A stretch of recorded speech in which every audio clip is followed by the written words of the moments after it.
ডেঙ্গুর সার্ভে করতে বেরিয়েছে বোনেরা, এসে ঠক ঠক করে এক দোতলা বাড়ি কড়া নাড়ল। দোতলা বাড়ির এক মহিলা বেরিয়ে বলল, হ্যাঁ বলুন, কি ব্যাপার?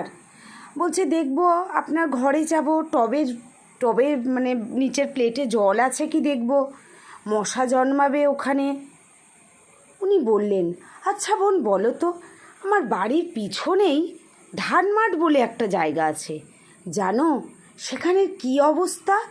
কালো পচা জল, মাঠে ভর্তি ঘাস ভর্তি, রাস্তায় জল ভর্তি।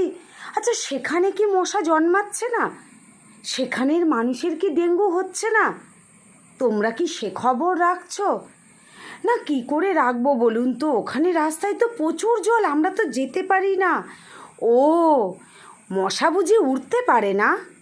ওখানে মশা জন্মেই তো উড়ে এসে আমাদের এখানে ডেঙ্গু ছড়াচ্ছে।